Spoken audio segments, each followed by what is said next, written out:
Welcome to the Soldier Athlete Farmer Podcast, a podcast for men pursuing strength, purpose, and wholehearted discipleship. I'm Jeff Strong, and today we're talking about why every man needs a Paul and a Timothy, and how those two relationships are essential to your life and faith. One of the most overlooked realities about Paul's letters to Timothy is this: they are Paul's letters to Timothy. These letters are scripture, but they're also deeply human. Not in the sense that they're flawed, but that they are shaped by real people in real places during real moments in history. Every book of the Bible is written for us, but none of the books of the Bible are written to us. And paying attention to who wrote a book and to whom they wrote it can teach us a lot before we even dive into the content. And a great case in point for that is when we look at the letters of Paul to Timothy. When we remember that these were letters written by an aging apostle, Paul, nearing the end of his life, to a younger pastoral protege, it opens a perspective that we can't ignore. This isn't just a historical footnote, it's a model of what strong, faithful manhood looks like in real life. Paul and Timothy's relationship reveals two habits every man needs to be practicing. The first is that men should be investing in the next generation. Paul didn't coast to the finish line. He didn't have anything that would even come close to approximating a paradigm of retirement. He was intentional about pouring wisdom, encouragement, and faith into Timothy. And every thriving man that I know is doing this in some way. It could be by intentionally parenting as a dad or as a grandfather, mentoring someone at work, coaching someone. Men need to be investing in the next generation.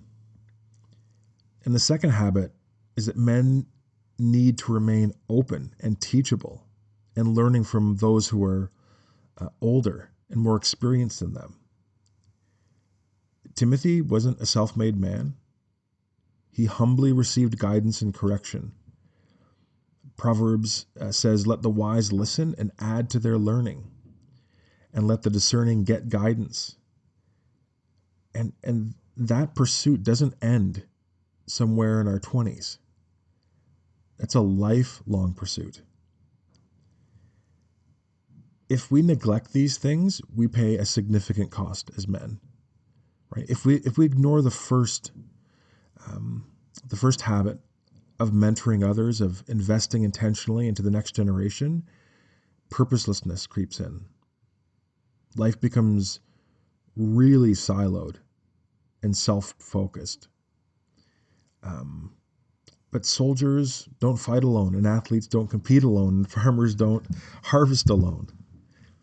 If we ignore that second habit of staying teachable and open and eager to learn from those who have gone before us, then pride takes over.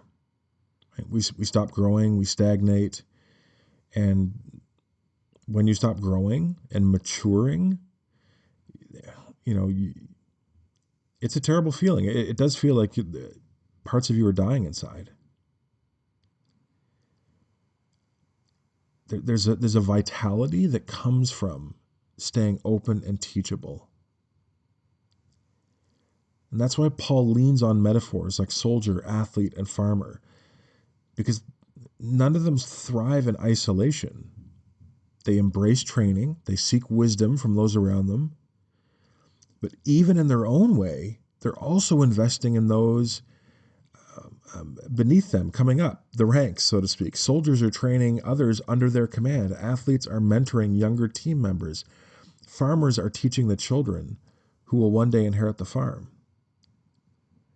And that's why every man needs both, a Paul to learn from and a Timothy to invest in. So where do we start when it comes to finding a Timothy to invest in, that next generation? It doesn't have to be complicated. Here are just a few ways that I jotted down. You could just start coaching a youth sports team. You could start a Bible study or small group. You could teach Sunday school. You could join A youth group as a youth leader. Maybe there's a formal mentoring program that's available at your work or through your church. You could write a blog sharing about what God is teaching you. Now, on all these things, especially if they have any kind of a faith mentoring dimension to them, a lot of men will shrink back and say, well, I'm not qualified. There's a ton of stuff I don't know, and I'm no theologian, or I'm far from having lived the Christian life perfectly. So there's this sense of almost automatic disqualification. And that feeling, I think, is pretty normal, but it's not a reason to stay on the sidelines. You don't need to have all the answers or some kind of a perfect track record to make a positive difference in the next generation's life. You need a willingness to show up and share what you've learned along the way, right? Think about Paul's words about the soldier and the athlete and the farmer. None of them succeed because they're flawless, right? There's lots of hills and valleys. There's lots of mistakes. There's a huge amount of setbacks. There's a lot of foolishness mixed in with wise decisions. They succeed because they're faithful. The soldier keeps showing up for the fight. The athlete keeps training. They bounce back from injury. The farmer works the soil day after day, even if there isn't an immediate harvest. And that same posture matters when it comes to mentoring and investing in the next generation. Someone needs what you've learned, and someone needs who you've become in the process. And so even sharing the process of your learning, even just admitting, wow, I've got a lot to learn, instead of presenting some curated image of success, that's deeply influential. Oftentimes, the most inspiring thing you can offer someone is a faithful journey that reminds other people progress matters a lot more than a polished version of perfection. So where do we start when it comes to finding a Paul? Right? How do you look for someone to invest in you? Well, some of us do that through things like podcasts and books, and those are obviously mentoring Paul to Timothy relationships. But I want to focus specifically on the in-person relationship. Having someone who actually knows us, that we're not just learning from in a vacuum, but there's a relationship there. How do we find someone to invest in us? Here's a few things to look for. I think you want to look for people who are faithful, not necessarily prominent or famous within your church or circles. Find an older man whose character you respect. Start small. Just ask, hey, do you want to grab a coffee? I'd love to hear a little bit about your story or your faith journey. Be specific. You can just be honest with them about what you'd like to learn, about how to do this work well, or about marriage, about spiritual growth. And stay teachable, right? Don't look for the perfect mentor that doesn't exist.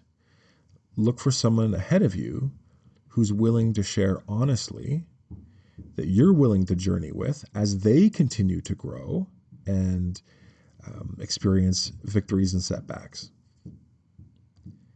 So here are the questions to end today with,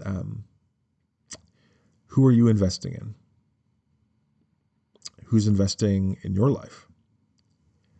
And which side of that equation, the kind of the giving or the receiving, which needs more attention right now? If you want to take that next step today, this is where I would start. I would just identify one younger man that you can encourage this month and reach out to them in some way. And at the same time, identify one older, wiser believer that you can learn from, and text them, email them, and say, hey, could we meet for coffee? I've got some questions about life and faith I'd love to get your input on. Thanks for listening to the Soldier, Athlete, Farmer podcast. If this episode encouraged you, share it with a friend, subscribe so you don't miss what's next. And until next time, stay in the fight, run your race, and keep planting faithfully.